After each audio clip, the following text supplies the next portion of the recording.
ছয় ছয় বিজেপি পাচ্ছে ভয়। 6 কেন্দ্রের বিধানসভা নির্বাচনে ফের সবুজ ঝড়। সব আসনেই জয়ী রাজ্যের শাসক দলের প্রার্থীরা। এমনকি 2021-এ বাংলা জুড়ে সবুজ ঝড়ের মধ্যেও আলিপুরদুয়ারের যে মাদারিহাট আসন ধরে রেখেছিল বিজেপি, এবার তাও ছিনিয়ে নিয়েছে তৃণমূল। পাশাপাশি সিতাই, মেদিনীপুর, হারোয়া থেকে তালডাংরা, নৈহাটি 2021-এ জয়ের মার্জিন আরও বাড়িয়েছে তারা। অন্যদিকে এরাজ্যের আরও একটি ভোটে বিজেপির ভরাডুবি অব্যাহত।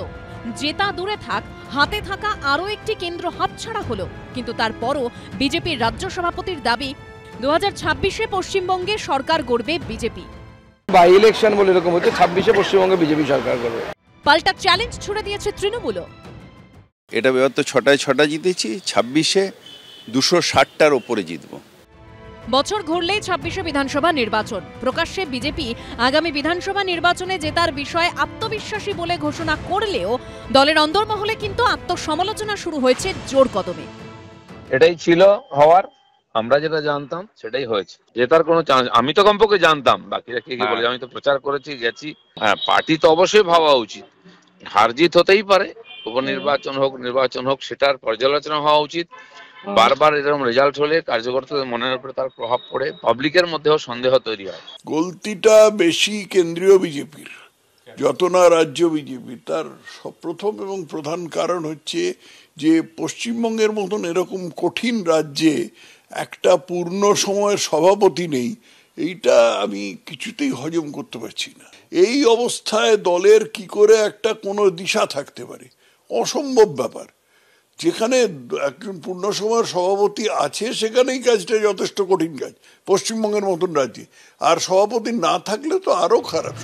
স্বয়ং বিরোধী দলনেতার গলাতেও এই পরাজয়ের পর শোনা গেছিল দলের আরও নির্বাচনমুখী এবং আন্দোলনমুখী হওয়ার কথা। আমি বিরোধী দলনেতা, আমি সংগঠনের আভ্যন্তরীণ বিষয়ে নাক গলাই না, যুক্তও থাকি না। আমার যেটা মনে হয়েছে, সময়ের ডাক, সংগঠনকে নির্বাচনমুখী, দল এবং মোর্চাকে আন্দোলনমুখী করা দরকার।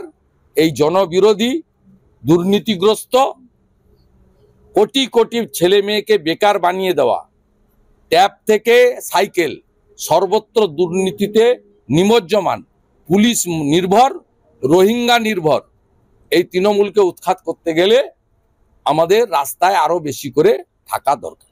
বিজেপির কোনো নেতার বক্তব্যের জবাব দেওয়ার দায়িত্ব পার্টি আমাকে দেয়নি। যেদিন দেবে আমি সেদিন জবাব দেব। পাখির চোখ 2026-এ বিধানসভা নির্বাচন।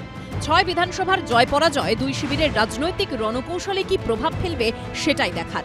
মুন্না আগরওয়াল, বিজন চক্রবর্তী ও সন্দীপ সরকারের রিপোর্ট, এবিপি আনন্দ।